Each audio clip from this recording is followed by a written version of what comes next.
আগামী 1লা সেপ্টেম্বর কলকাতার বুকে বাম দলগুলো, সমস্ত গণসংগঠন, বিভিন্ন পেশা সংগঠন তাদের আহ্বানে বিশ্ব শান্তি দিবস, দ্বিতীয় বিশ্বযুদ্ধের সময় পর থেকেই এটা পালন করা হয়।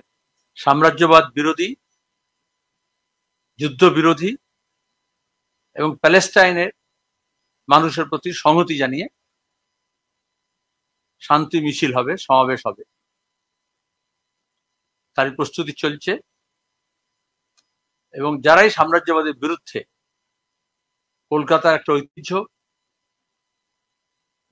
শতাব্দী প্রাচীন সাম্রাজ্যবাদ বিরোধী আন্দোলন সংগ্রামের পীঠস্থান। ব্রিটিশ সাম্রাজ্যবাদের বিরুদ্ধে আমরা লড়েছি এবং গোটা বিশ্বে যেখানে যখন সাম্রাজ্যবাদী হামলা হয়েছে, সাম্রাজ্যবাদের চক্রান্ত হয়েছে, তার বিরুদ্ধেও কলকাতায় মানুষ সোচ্চার হয়েছে। সেই ধারাকে অব্যাহত রেখে 1লা সেপ্টেম্বর শান্তি মিছিলের ডাক দেওয়া হয়েছে। এবারে বিশেষত আমরা দেখলাম ট্রাম্প অ্যাডমিনিস্ট্রেশন ট্যারিফ ওয়ারের নাম করে বিশেষত আমাদের দেশে কৃষি, ক্ষুদ্র ব্যবসা, ঔষধ শিল্প, আমাদের বহির্বাণিজ্য, তার উপর আক্রমণ হেনেছেন। 50% ট্যারিফ, এবং আর কয়েক ঘন্টা পরে তা লাগু হবে। এবং সেটা বলা হচ্ছে রুশ থেকে তেল কেনার জন্য ভারত 25% অ্যাডিশনাল পেনাল্টি, 25%-এর ওপরে।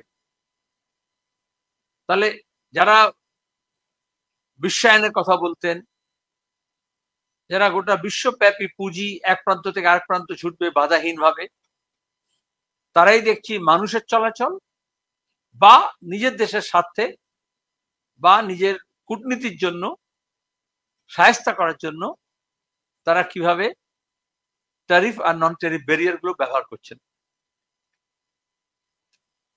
পৃথিবীর বিভিন্ন দেশ তার বিরুদ্ধে সোচ্চার হয়েছে। আমাদের দেশের সরকার তার যা কারখানা, এই ট্রাম্প মানে আবকি বার ট্রাম্প কি সরকার, হাউডি মোদি, এইসব করার ফলে দেখা যাচ্ছে তাদের আর মুখ নেই রুখে দাঁড়ানো। চীনের মতো দেশ, ইউরোপের বিভিন্ন দেশ রুখে দাঁড়িয়েছে কারণ তাদের নিজেদের আভ্যন্তরীণ বাজার, আভ্যন্তরীণ অর্থনীতিকে তারা সেই শক্তি সঞ্চয় করেছে। আমরা এই জন্য প্রথম থেকে বলছিলাম যে টোটালটা এক্সপোর্ট ওরিয়েন্টেড নয়, আমাদের ডোমেস্টিক মার্কেট ডেভেলপ করার দরকার আছে। তো বিশাল দেশ, আজকে যে ক্ষতির সম্মুখীন আমরা হয়েছি তাতে এখন অনেকেই যারা সাম্রাজ্যবাদ কি, কোথায় পাওয়া যায় এসব প্রশ্ন করতেন, তারাও বুঝতে পারছেন যে ট্রাম্প কোথায় নিয়ে যাচ্ছে নতুন যে বিশ্বের ব্যবস্থাকে, তার বাণিজ্যকে কিরকম বিপদের সম্মুখীন তারা করছে তার বিরুদ্ধে, সাম্রাজ্যবাদের বিরুদ্ধে। এবং এছাড়াও এশিয়া, আমাদের এই ভারত প্রশান্ত সাগরীয় মহাসাগরে যেভাবে নেটোর পূর্বে সম্প্রসারণ হচ্ছিল ইউরোপে, আমাদের এখানে এরকম মার্কিনী অক্ষ তারা ক্রমাগত পশ্চিম এশিয়া থেকে দক্ষিণ এশিয়ার দিকে নিজের স্বার্থের জন্য রাজনৈতিক, আভ্যন্তরীণ রাজনীতিতে হস্তক্ষেপ করছে। এবং যারা সাম্রাজ্যবাদী পক্ষাবলম্বনকারী যে সমস্ত সংস্থা, ব্যক্তি, এজেন্সি আছে, তাদের একটা রমরমা বাজার হয়েছিল। এখন মানুষ বুঝছেন যে, এবং ভারত সরকারও বুঝছেন, এখন আবার রুশের সঙ্গে, চীনের সঙ্গে বন্ধুত্ব করার চেষ্টা করছেন। 2 বছর আগে আমরা দেখলাম যখন G20 হলো, 4,000 কোটি টাকা খরচ করে কিভাবে উন্নত পুঁজিবাদী দেশগুলোর সঙ্গে আমাদের দেশের সরকার সমগোত্রী হওয়ার চেষ্টা করেছে। সেই G20-তে কিন্তু রুশ, চায়না তারা অংশগ্রহণ করেনি। একটা বিশাল পাবলিকেশন এক্সারসাইজ হয়েছিল, সব স্কুল ছুটি করে দিয়ে, ব্যাপক সাজগোজ করে দিয়ে, কসমেটিক চেঞ্জেস করে দিয়ে দিল্লিতে। এখন দেখা যাচ্ছে আমরা ভীষণভাবে আইসোলেটেড গোটা বিশ্বে। সেখানে এটা ভালো যে সরকার আবার রিলুক করছে, রিভিজিট করছে আমাদের যে ট্র্যাডিশনাল বিদেশ নীতি ছিল, দক্ষিণের দেশগুলোর সঙ্গে কোঅপারেশন, এবং কোনো বিশেষ ক্যাম্পের তাবেদার না হয়ে একটা স্বাধীন বিদেশ নীতি, যেখানে আমরা আমাদের দেশের স্বার্থে বিভিন্ন দেশের সঙ্গে বন্ধুত্ব করতে পারি এবং সেখানে কোনো তৃতীয় আম্পায়ার দরকার হবে না। প্যালেস্টাইনে গণহত্যা চলছে অব্যাহত। আজও কাগজে দেখেছেন আপনারা, জায়নবাদী ইসরায়েল সরকার যেভাবে মানুষ খুন করছে, শিশু খুন করছে, তার বিরুদ্ধে গোটা বিশ্ব সোচ্চার হয়েছে। এমনকি তেল আবিবে, খোদ ইসরায়েলের রাজধানীতে, নিউ ইয়র্কে, লন্ডনে, প্যারিসে, টোকিওতে লাখ লাখ মানুষ নেমেছেন। প্রতিদিন তারা বিক্ষোভ দেখাচ্ছেন, প্রতিনিয়ত।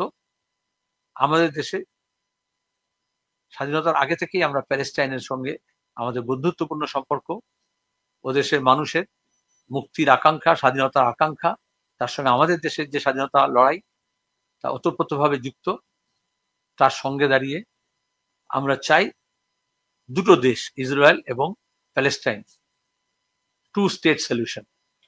সেখানে ট্রাম্প, নেতানিয়াহু প্রতিদিন হুমকি দিচ্ছেন, প্যালেস্টাইন রাষ্ট্রকে অস্বীকার করছেন, আর তার গাজা স্ট্রিপ থেকে পুরো প্যালেস্টাইনের চিহ্ন মুছে দেওয়ার চেষ্টা করছেন। এই অহমিকার বিরুদ্ধে, এই আধিপত্যের বিরুদ্ধে মানুষকে সোচ্চার হতে হবে। আমরা 1 তারিখে প্যালেস্টাইনের জনগণের প্রতি সংহতি জানিয়ে শান্তি মিছিলে সবাইকে আসার আহ্বান জানাচ্ছি। আমাদের বাম ফ্রন্টের ভুক্ত দলগুলো ছাড়াও যা কথাবার্তা হয়েছে, তাতে সিপিআইএমএল লিবারেশন, এসইসিআই, তারাও বামফ্রন্টের চেয়ারম্যান বিমান বসুর কাছে জানিয়েছেন আমরা সবাই মিলে একসঙ্গেই এই কর্মসূচিকে সফল করব। দ্বিতীয়ত, এসআইআর এর নামে আমরা বিহারে দেখেছি কাণ্ডকাণ্ড হচ্ছে। তারপরে সুপ্রিম কোর্ট কিছুটা কানমলা দিয়েছে ইসিআই কে। তারা সংবিধান, আইন কিছু মানছিলেন না এবং ভোটার লিস্ট আমরা বলি ত্রুটি মুক্ত করতে হবে। মৃত আছে, ডাবল এন্ট্রি আছে, ভুয়ো আছে, সেগুলোকে দূর করতে হবে। সেটা ইলেকশন কমিশন করেনি। আর এখন সমস্ত ভোটারকে সন্দেহ তালিকায় দিয়ে সবার উপর দায়িত্ব যে তোমরা ঠিক করে দাও। মানুষের মধ্যে একটা আতঙ্ক তৈরি করার চেষ্টা করা হচ্ছে। সেখানে ভাষার নামে, ধর্মের নামে, সম্পদের নামে আলাদা ক্লাস তৈরি করা হচ্ছে। যারা আনডকুমেন্টেড, যারা প্রান্তিক মানুষ, যারা দুর্বল অংশের মানুষ, যারা অশিক্ষিত, অল্প শিক্ষিত, চরে থাকে, বাঁধের ধারে থাকে, নিজস্ব কোনো জমি জমা নেই, সম্পদ নেই, তাদের একটা জীবনকে দুর্বিষহ করে তোলার চেষ্টা করা হচ্ছে। আমরা ঠিক করেছি, আমরা বামপন্থী দলগুলো যেমন করোনার বিপদের সময়, দুর্যোগের সময় মানুষের পাশে দাঁড়াই, সেভাবে রেড ভলেন্টিয়ারের মতো সবকটা বুথে সর্বোচ্চ মানুষকে সঙ্গে নিয়ে স্বেচ্ছাসেবক বাহিনী তারা প্রস্তুত থাকবে, যেখানে দাঁড়িয়ে ইসিআই এর এই যে চেষ্টা, বিজেপির যে চেষ্টা মানুষের ভোটাধিকার কেড়ে নেওয়ার, গণতান্ত্রিক অধিকারকে সংকুচিত করার এবং মানুষকে আতঙ্কের মধ্যে ফেলে দিয়ে তারপরে ত্রাতা হিসেবে আবিষ্কার হওয়ার, তার বিরুদ্ধে তারা শুধু প্রচার করবেন তা নয়, মানুষকে হাতে কলমে সাহায্য করবেন যাতে তাদের যে ভোটাধিকার তা রক্ষা হয় এবং কোনো এদেশের নাগরিক যাতে কোনোভাবেই যাতে তাদেরকে বিধিগ্রস্ত না করে তোলা হয়। বলুন।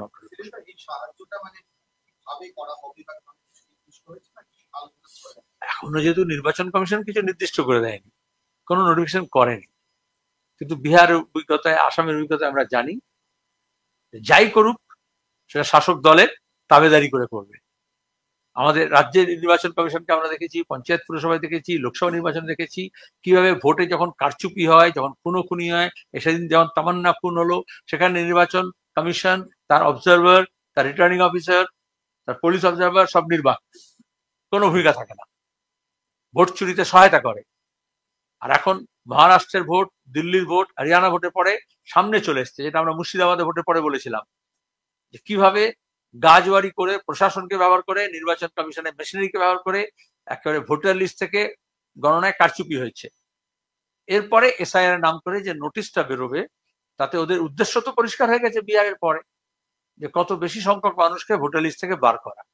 সেটাতে না করতে পারে, প্রত্যেকটা ভোটারের অধিকার যাতে সুনিশ্চিত হয়, তার জন্যই তাদেরকে যে সমস্ত আইনি সহায়তা লাগবে, যে সমস্ত ডকুমেন্টেশন লাগবে, সেসব ব্যাপারে আমরা সাহায্য করবো। নাহলে তৃণমূল যা করেছে, নতুন কারখানা খুলে দিয়েছে, এফিডেভিট করার নাম করে, বার্থ সার্টিফিকেটের নাম করে তারা হচ্ছে টাকা কামানোর ধান্দা করে দেবে, দুর্নীতিগ্রস্ত যা করে। বিজেপি আবার ওদিকে নিজের নিজের নেতাদের নামে কার্ড দিতে আরম্ভ করে দেবে, गर्व से कहो हम बीजेपी है, তাহলে তোমার আর কিছু হবে না। কিন্তু পরে দেখা যাচ্ছে এই যে বাংলাভাষী মানুষের উপর যখন অত্যাচার হচ্ছে, তখন কোনো কার্ডই কাজ করেনি। ডকুমেন্টস গুলোকে ফেক সার্টিফিকেট দেওয়ার ফলে অনেক হচ্ছে বিশ্বাসযোগ্যতা উঠে গেছে। সেজন্য যাতে মানুষ তার ডকুমেন্টস গুলো ঠিকঠাক রাখে, ভোটার লিস্টে তার নাম আছে কি নেই সেটা দেখা, যাদের আছে সেটাকে রক্ষা করা, যাদের নেই তাদেরকে কিভাবে নাম তোলা যায় সেই ব্যবস্থা করা, এবং সেখানে যারা মৃত আছে, সেখানে যারা ভুয়ো আছে সেগুলোকে চিহ্নিত করা, এই কাজগুলোর মধ্যে দিয়ে। ভোট এলেই সিবিআই ইডি দৌরাত্ম্য বাড়ে, তৎপরতা বাড়ে। তো আমার কথা তুমি আবার রিপিট করছো কেন? আমরা বরাবর বলে এসেছি, আর সবে শুরু হয়েছে। নরেন্দ্র মোদী প্রধানমন্ত্রী লোকসভা নির্বাচনের আগে পুরুলিয়া এসে বলেছিলেন জুন মাসে গত বছর, একজনও দুর্নীতিগ্রস্ত জেলের বাইরে থাকবে না, সরকার তৈরি হবে। কয়েকদিন পরে তারিখ দিয়ে দিয়েছিলেন, এবং তারপরে সবাই জেলের মধ্যে যাবে। তারপর হাওয়া বোমা, বিদেশ ঘুরে বেড়াচ্ছিলেন। তারপর এখন আবার এসছেন, আবার ওই একই কথা ভাঙা রেকর্ডের মতো বলছেন। তাহলে এই 1 বছর ধরে আমরা দেখলাম যারা শিক্ষক নিয়োগে দুর্নীতি করেছে, চিট ফান্ডে দুর্নীতি করেছে, অন্য ক্ষেত্রে যেসব দুর্নীতি যতগুলো ব্যাপার ছিল, তার জন্য জেলে যারা ভেতরে ছিল তারা জেলে বাইরে আসতে শুরু করেছে, তাদেরকে জামিন দেওয়ার চেষ্টা করা হচ্ছে। যারা জামিন পাচ্ছে, সিবিআই তাদের বিরুদ্ধে কোনো আর আপিলও করছে না, অনুব্রত থেকে পার্থ চ্যাটার্জি আমরা দেখেছি। তাহলে উল্টোটা হলো, এইবার আবার যখন ভোট সামনে আসছে, আবার মোদী এসছেন, আবার উচ্চস্বরে রব তুলবেন, মমতা ব্যানার্জি আবার ধর্নায় বসবেন, আবার রাজীব কুমারের মতো কাউকে ধরে ঘোরাঘুরি করানো হবে ভুবনেশ্বর বা শিলচর, কি বলে মেঘালয়, শিলং, তারপরে খেল খতম, পয়সা হাজার। তাহলে ইডি সিবিআই কে রাজনৈতিক স্বার্থে ব্যবহার করা হচ্ছে, এবং সেখানে যেখানে দরকার নেই সেখানে অতি সক্রিয়তা দেখাচ্ছে, আর যেখানে দরকার আছে সেখানে চুপচাপ থাকছে। বা আমরা দেখেছি অভয়াকাণ্ডে, আরজি করের কেসে, আমরা দেখেছি চিট ফান্ডের কেসে, আমরা দেখেছি কাকুর কণ্ঠস্বরের ব্যাপারে, শিক্ষক নিয়োগের দুর্নীতির ক্ষেত্রে কিভাবে যেই মমতা বা তার ভাইপোর নাম চলে আসছে তখন ইডি সিবিআই চুপচাপ হয়ে যায়। হিন্দি में बोलता है सांप सूंघ लेता है। আজকে সকালবেলায় বড় আর বিধায়ককে তাকে গ্রেফতার করেছে, আবার সেই একই অবস্থা। আগে কুকুর ছেঁচে মোবাইল বার করা হচ্ছে, এবার জঙ্গলের মধ্যে মোবাইল থেকে ছুঁড়ে ফেলে দিচ্ছেন, 5 লোককে পালানোর চেষ্টা করছেন। কোথায় ফেললেন?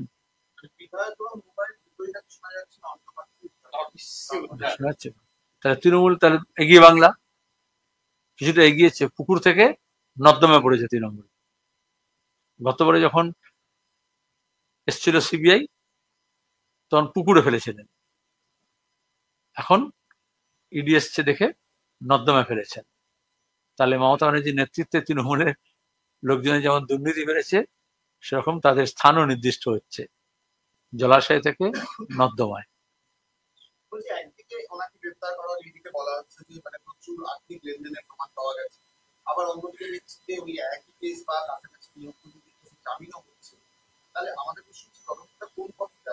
আমরা অনেক আগে বলেছি, মমতা ব্যানার্জি তার ভাইপো তৃণমূল কংগ্রেস রাজ্য প্রশাসনকে ব্যবহার করে একটা দুর্নীতি তন্ত্র বানিয়েছে, তন্ত্র। এরা হচ্ছে তার নাট বল্টু। ইডি সিবিআই কেন্দ্র সরকার নাট বল্টুরে দেখছে কোথায় টাইট কোথায় ঢিলে। তো যেটা গোটা যে যন্ত্র, যে তন্ত্রটা আছে, তার মাথায় যারা বসে আছেন, যারা পরিকল্পনা করলেন, যারা লাভ তুললেন বা তুলছেন, যারা এটাকে পরিচালনা করছেন, তাদের ব্যাপারে চুপ। আমরা তো দেখলাম লিপস এন্ড বাউন্স এর নাম এলো, কিছু তো যাচ্ছে না ইডি সিবিআই। তারা দেখতাম একটু ভাইপো নর্দমায় পড়তো বা আদিগঙ্গায় পড়তো খালে মমতা, কিন্তু সেখানে সিবিআই যাচ্ছে না। তাহলে তোমরাই তো রিপোর্ট করছিলে, কাকুর গলার স্বর নিয়ে 1 বছর চিৎকার হচ্ছিল, তো গলার স্বরের রিপোর্ট তো পাওয়া গেল। বোঝা গেল সে যারা বিজেপিতে এখন চলে গেছে তৃণমূল থেকে, যারা বিজেপিতে আছে, যারা তৃণমূল আছে, তারা বলছে এই টাকাগুলো অভিষেকের কাছে দেওয়া হয়েছিল। লিস্ট ওখান থেকে অ্যাপ্রুভ হয়ে আসতো, 26,000 চাকরি গেল, তার জন্য শাস্তি পাবে না? এবং তৃণমূলের এমএলএ, তৃণমূলের এই সমস্ত যারা অফিসে যাদেরকে বসিয়েছিল, মন্ত্রী, তাকে দেখছি আবার জামিন হচ্ছে। এই খেলা হবে, মানে এটাই তো, যাওয়া হবে আসা হবে, শুধু যাওয়া আসা। তাহলে কার্যকর ব্যবস্থা নেওয়া হচ্ছে না কেন? দুর্নীতি রোধ করার জন্য কার্যকর ব্যবস্থা, দুর্নীতিগ্রস্তদের শাস্তি দেওয়া, এবং এই দুর্নীতির জন্য তাদের জীবন দুর্বিষহ উঠেছে, তাদের কিছু সমস্যা সুরাহা করা, এই তো কাজ। এই কাছাকাছি কিন্তু একটু আলাদা।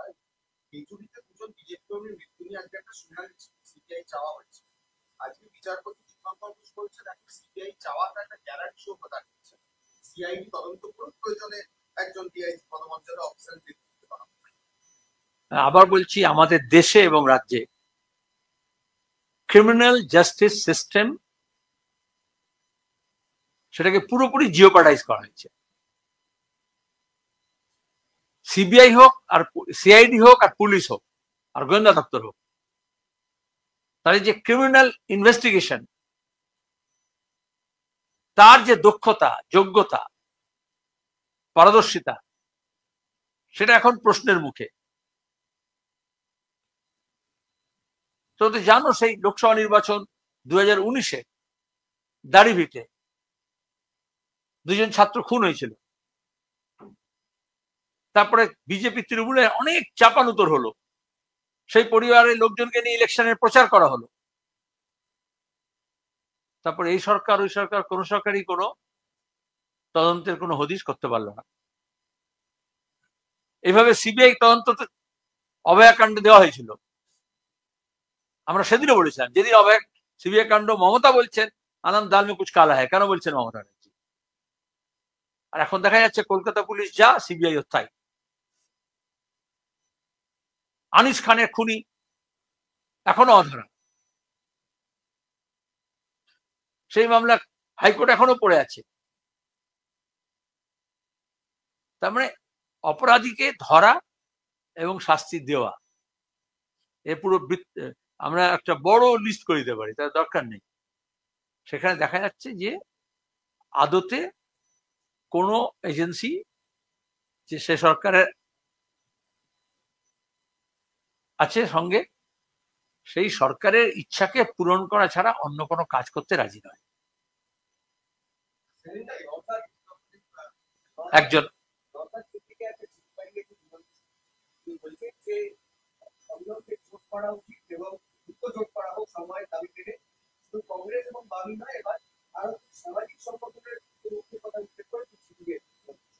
একতলার নিচেই বিমান বসু আছেন, তো যাওয়ার পথে কথা বলে নেবে।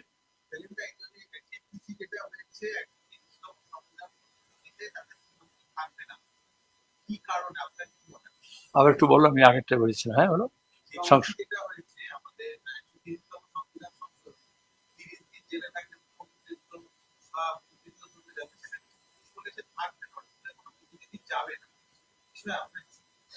প্রথম কথা, আমরা সংসদে দেখছি ইন্ডিয়া ব্লক, তারা এসআইআর প্রশ্নে, অন্যান্য সমস্ত যে বিলগুলো পাস হচ্ছে সে প্রশ্নে একটা সমবেত ভূমিকা পালন করার চেষ্টা করছেন। এবং তৃণমূলকে আমরা সবসময় বলি, তারা কিন্তু যখন যেমন তখন তেমন, কখন ইন্ডিয়া ব্লকের সঙ্গে আছে, কখন ইন্ডিয়া ব্লকের সঙ্গে নেই। এই যে বিরোধী ঐক্য যখনই গড়ে ওঠে, সেটা তাদের একটা ভূমিকা অনেকেরই নজর কাড়ার মতো ব্যাপার হয়ে যায়। আর এই বিলটার ব্যাপারে তৃণমূল দলের নিজস্ব কিছু ব্যবস্থা বন্দোবস্ত থাকতে পারে, কিন্তু সেই ব্যবস্থা বন্দোবস্তের প্রথম কথা হচ্ছে নাগপুর থেকে কিরকম নির্দেশ আসবে তার উপরে তৃণমূলের সিদ্ধান্ত গ্রহণ হয়, শুধু কালীঘাট থেকে হয় না। কালীঘাট নড়ে, নাগপুরে নড়ে চড়ে বসলে। এর বাইরে আমি কি বলতে পারবো না।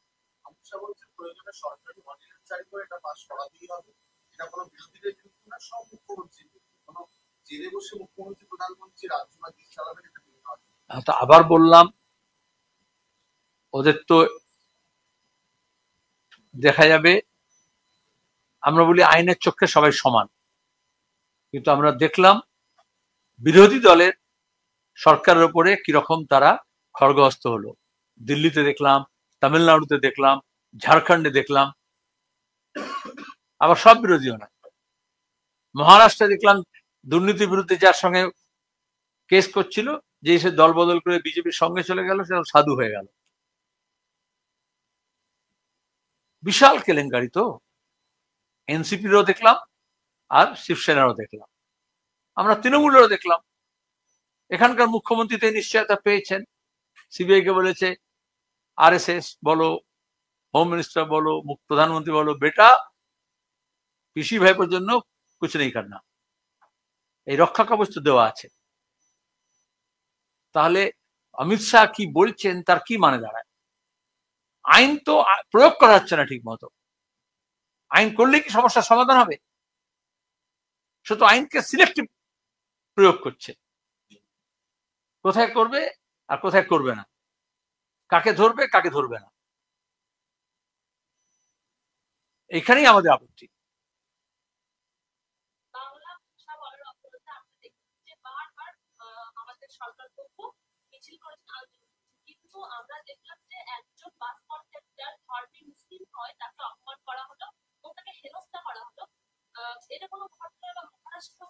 ফরাক্কা আমরা দেখিনি কারমাইকেল হস্টেলে ছাত্রদের উপরে, কলকাতা বিশ্ববিদ্যালয় হস্টেল, কোনো প্রাইভেট হস্টেল নয়। তাহলে যারা পেইং গেস্ট হিসেবে থাকে, বিভিন্ন ছাত্রছাত্রীরা, গবেষকরা, তাদের কি অবস্থা? এবং কলকাতার বুকে, কোনো হরিয়ানায় নয়। তারপরে ফরাক্কা যে ঘটনা আপনি বলেছেন, বাস কন্ডাক্টর। তাহলে আরএসএস এর যে রাজনীতি, ধর্ম এবং ভাষার নামে আদারিং করা, অপর করা, তৃণমূলও সেই কাজই করছে।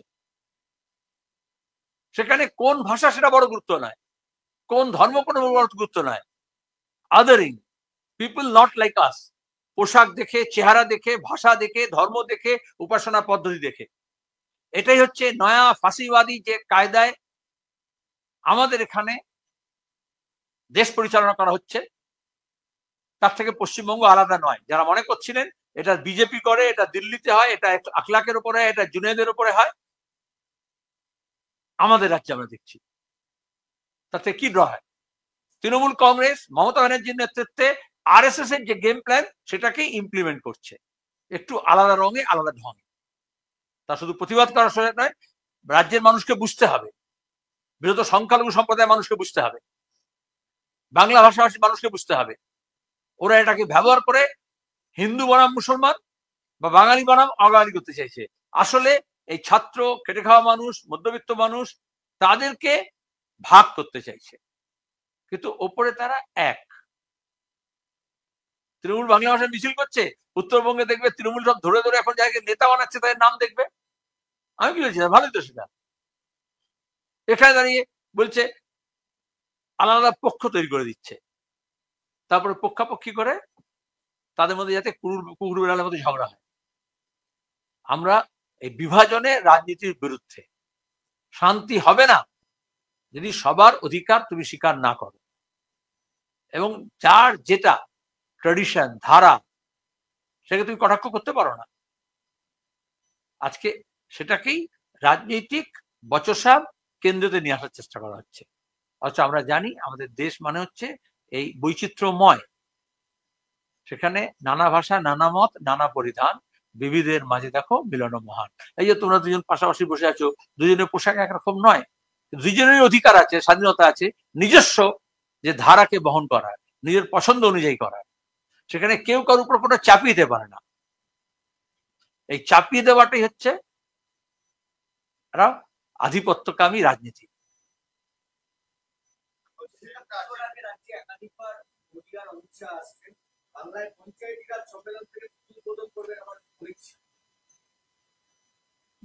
মেলে না, কিন্তু যখন পঞ্চায়েতে দুর্নীতি হয়েছিল তখন অমিত শাহ কি কোথায় গেছিলেন? যখন পঞ্চায়েত নির্বাচনে ভোট লুট হলো, মানুষ খুন হলো, তখন অমিত শাহ কোথায় ছিলেন? হোম মিনিস্টার তো দেশের। এখন বিধানসভা নির্বাচন আছে বলে এখন পঞ্চায়েত নিয়ে সম্মেলন করছেন, আর যখন পঞ্চায়েত নির্বাচনে স্টেট ইলেকশন কমিশনার তো আইএস অফিসার ছিল,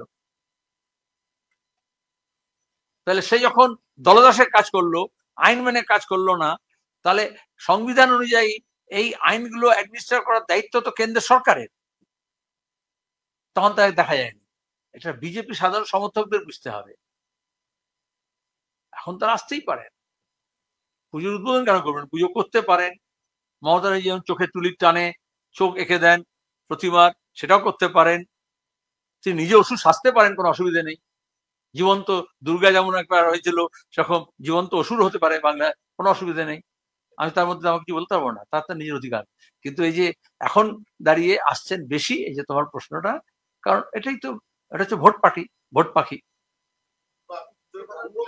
কলকাতা হাইকোর্ট বলেছে হিসেব না দিলে সেই কমিটিকে পুজোর অনুদান দেওয়া বন্ধ করা একটা পর্যবেক্ষণ। শুনানি ছিল, অনেকেই এটা মামলা করেছেন, দীর্ঘদিন ধরে এই মামলা চলছে, যে যেভাবে সরকারি টাকা কোষাগার থেকে যেভাবে খোলামকুচির মতো বিলি করছেন এবং ক্রমাগত বাড়ি যাচ্ছেন মমতা ব্যানার্জি নিজের ভোটের স্বার্থে। আমি যেটা অমিত শাহের ক্ষেত্রে বললাম, মমতা ব্যানার্জিরও তাই, একই রাজনীতি। ওটা তো পুজোর জন্য করছেন না, ভোটের জন্য করছেন। সেখানে হাইকোর্টের একটা অবজারভেশন, ভালো অবজার্ভ করেছেন, কিন্তু আমার মনে হয় এটা নির্দেশ হওয়া উচিত। কারণ সরকারি কোষাগার থেকে একটা টাকাও খরচ করলে that must be account for, তার হিসেব করতে হয়। কিন্তু প্রধানমন্ত্রী আর মুখ্যমন্ত্রী সমান। আমরা দেখেছি মোদি কেয়ারের নাম করে করোনার সময় হাজার হাজার কোটি টাকা তোলা হয়েছে বিভিন্ন ব্যবসায়ী প্রতিষ্ঠান থেকে, দেশি বিদেশি কোম্পানিগুলোর কাছ থেকে, কিন্তু তার কোনো হিসেব কোথাও দেওয়া হয়নি। আর এখানেও সরকারি কোষাগার থেকে যে টাকা খরচ করা হচ্ছে তার কোনো হিসেব রাখা হচ্ছে না। এটাই হচ্ছে দুর্নীতির স্রোত। কৃষ্ণনগর জেলা শাসকের কাছে চিঠি দিয়েছে কিন্তু রক্ষা সংগঠন। তাদের বক্তব্য, নদিয়ার পলাশীর মুভমেন্টের সামনে থেকে নবাব সিরাজউদ্দৌলার সরাতে হবে এবং তার সামনে পাকিস্তান ও বাংলাদেশের বিপুল নামের নাম লেখা ফলক সরাতে হবে। প্রথম কথা হচ্ছে, আমরা বিভিন্ন দেশের মানুষের ঐক্যের ওপর বিশ্বাস করি।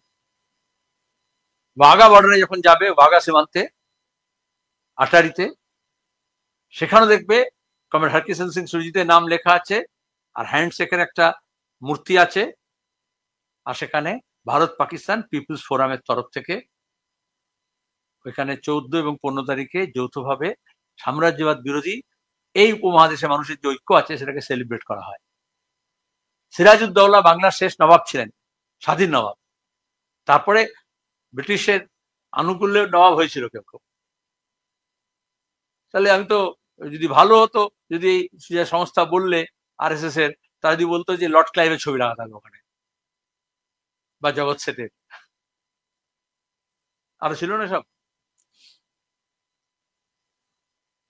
তারা আমাদের বাংলার ইতিহাসকে অস্বীকার করছে।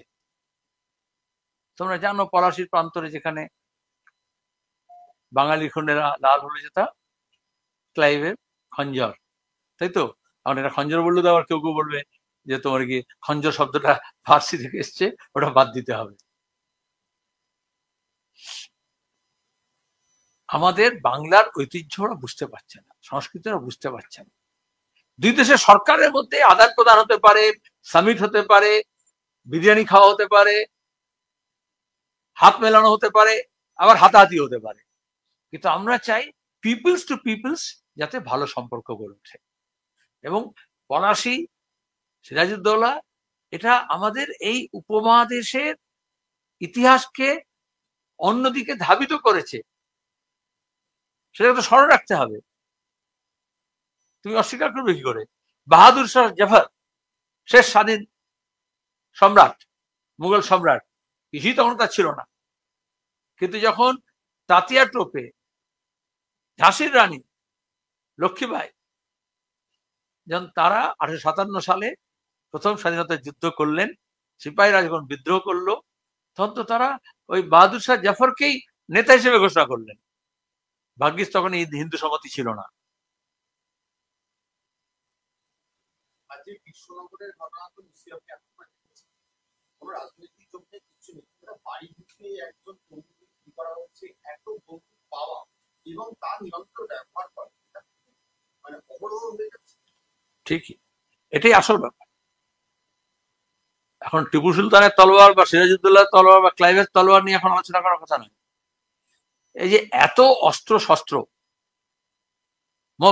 বকটুইয়ের পরে তো মুখ্যমন্ত্রী ডিজিপি, তৎকালীন ডিজিপিকে বলেছিলেন সব বেআইনি অস্ত্র উদ্ধার করবে, মিথ্যে বলেছিলেন। এবং একটা ঘটনা ঘটলে তখন জানা যাচ্ছে। আর আমরা বারবার বলছি যে গোটা রাজ্যে এই বেআইনি বোমার কারখানা, বোমার যে স্টক পাইলস, বেআইনি অস্ত্রশস্ত্র, সেগুলো উদ্ধার করতে হবে। কেন করছেন না ম্যাডাম? কি করছে পুলিশ? যখন কোথাও বোমা বিস্ফোরণ হচ্ছে তারপরে বোঝা যাচ্ছে এখানে বোমা কারখানা ছিল, তার আগে কেন জানা যাচ্ছে না? তাহলে পুলিশিং কি হচ্ছে? পুলিশ শুধু বিরোধীদেরকে ধরার জন্য। তাহলে জানি রাখি, আজকে শিয়ালদা কোর্টে মীনাক্ষী সহ বাকি 7 জনের জামিন হয়েছে। 14ই আগস্ট ওখানে যখন ধর্ণা হচ্ছিল আরজি করার সামনে, আর তৃণমূল যখন গুন্ডা বদমাইশ পাঠিয়ে দিয়ে ভেতরে ভাঙচুর করছিল, সাক্ষী সাবুত লোপাট করছিল, কলকাতা পুলিশ যারা আন্দোলন সংগ্রাম করছিল, ধর্ণা দিচ্ছিল, তাদেরকে সব নোটিশ দিয়েছিল, লালবাজারে তারা গিয়েছিল। আর এর মধ্যে চুপিসারে তদন্ত করেন। তখন মমতা বলেছিলেন এসটিএফ করা হচ্ছে, এসআইটি করা হচ্ছে, এবং ওটা তদন্ত হবে। যারা ভাঙচুর করলো, যারা সাক্ষী সাবুত লোপাট করলো, কোনো তদন্ত হলো না 1 বছরে। আর যারা আন্দোলন করছিল তাদেরকে অ্যাবসকন্ডিং দেখিয়েছে, চার্জশিট দিয়েছে এবং বলেছে যে এরা পালিয়ে বেড়াচ্ছে। মীনাক্ষী মুখার্জি তো পালিয়ে বেড়াচ্ছে না, বাকি যারা আমাদের ছাত্র যুব নেত্রী ছিল তারা তো পালিয়ে বেড়াচ্ছিল না, তারা তো আন্দোলন সংগ্রামে ছিল। এই হচ্ছে পুলিশের অবস্থান। যদি এটা হয়, শাসক দলের দলদাস হবে। আর শাসক দল যদি বোমা বন্দুক পিস্তলের চোটে যদি রাজনীতি করার চেষ্টা করবে, তাহলে গোটা রাজ্য যৌতুকগৃহ তৈরি হচ্ছে। ব্যক্তিগত ওয়েবসাইটে একটা সন্দেহ করা হচ্ছে 2022-এর পেজের নাকি ইমেল ফাঁস হয়েছে। এবার দর্শক বলছে আমরা তদন্ত করে দেখবো কি হয়েছে, আমরা সেই নম্বরে এফআইআর করব। যদি ইতিমধ্যেই পরীক্ষার্থীদের একটা আশঙ্কা তৈরি হচ্ছে, তাহলে কি আবারও তৃণমূল তার এই দুর্নীতির রাস্তা থেকে সরে আসবে না। আমি তো বারবার বলছি, দুর্নীতিতন্ত্র, নিয়োগের ক্ষেত্রে যে দুর্নীতি হচ্ছে, এটা একটা বিশাল ইন্ডাস্ট্রি। সেখানে দাঁড়িয়ে তারা গোটা সিস্টেমকে করাপ্ট করেছে, কোনো সুষ্ঠু নিয়োগ হচ্ছে না। এখনো টাকা তোলা হচ্ছে তো চাকরি দেওয়ার নাম করে, সেটা ছাড়া তৃণমূল বাঁচতে পারে না। ওই যে বলে না, যার যায় না মলে।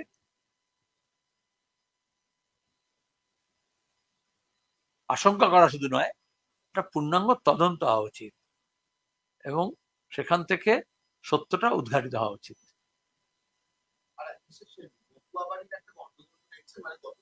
আমরা দেখছি হচ্ছে কোন্দা, ডানাঘাট, এই চত্বরগুলোতে পটুয়া ভোট করে একটা ব্যাংকের কথা বলা হয়, সেটা নির্দেশ তৃণমূল টানাটানি। কয়েক মাস পর ভোট, এই গন্ডগোলের কোনো প্রভাব আপনারা দলীয়ভাবে দেখছেন? সেই সবচেয়ে নিম্নবিত্তের মানুষ, নিম্নবর্গের মানুষ, অসহায় মানুষ, সে তো এই মতুয়া সম্প্রদায় দীর্ঘদিন ধরে আছে। হরিচাঁদ ঠাকুর, গুরুচাঁদ ঠাকুর, তারা একটা সমাজ সংস্কারক, শিক্ষার প্রসার এবং নিম্নবর্গের মানুষকে মাথা তুলে দাঁড়ানো, আত্মসম্মানের সঙ্গে ব্রাহ্মণ্যবাদের বিরুদ্ধে রুখে দাঁড়ানো মন্ত্র দিয়েছিলেন। সেখানে দেখা গেল এই ব্রাহ্মণ্যবাদী দলগুলো নিজের এজেন্ট তৈরি করলো, রাজনৈতিক এজেন্ট। আর তারপরে ওদেরকে দাবার বোর্ডের মতো ব্যবহার করার চেষ্টা করা হচ্ছে। তাদের জীবন জীবিকার নিশ্চয়তা নেই, বাসস্থানের নিশ্চয়তা নেই, নাগরিকতার নিশ্চয়তা নেই। আর সেখানে এ বলছে আমার শরণে এসো, আমি তোমাকে বাঁচাবো, ও বলছে আমার শরণে এসো, আমি বাঁচাবো। কিন্তু আদতে বিজেপি, তৃণমূল এই অনিশ্চয়তা তৈরি করেছে। এর আগে তো যখন বামফ্রন্ট সরকার ছিল তখন তো এসব প্রশ্ন কখনো আসতো না, তখন তারা ছিলেন। আর একদিকে বলছে বিদেশি তাড়াবো, বিজেপি বলছে। নরেন্দ্র মোদী যখন 2014 নির্বাচনে গিয়েছিলেন, নিম্ন আসামে গিয়ে বলেছিলেন যারা ওই পার থেকে এসছে তাদের সবাইকে নাগরিকতা দেব। আর আপার আসামে গিয়ে সেই দিনই বলেছিলেন उस पार से जो लोग आए घुसपैठिया सब बोरिया बिस्तर बांध लो, सबको जाना पड़ेगा। এটাই তো আরএসএস এর ঘোষিত রাজনীতি, বিজেপি। এবং সেখানে এই যে অনুপ্রবেশকারী বলে দেখিয়ে দেওয়া, এটা সবচেয়ে বেশি তো এই মতুয়া সম্প্রদায়ের মানুষের উপর করা হয়েছে, সেই অসহায় মানুষের উপরে, আনডকুমেন্টেড কমিউনিটি।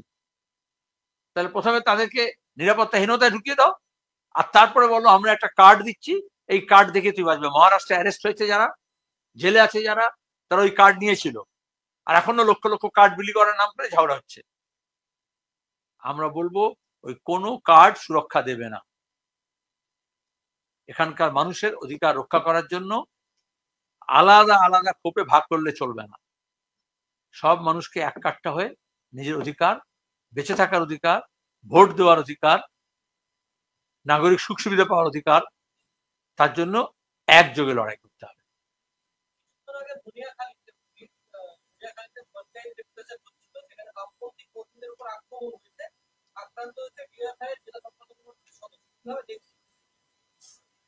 ধনেখালি সেরকম জায়গা হুগলিতে যেখানে এখনো কিছু সন্ত্রাসের অবশিষ্ট আছে, দীর্ঘদিন ধরে ওখানে সন্ত্রাস চলছে।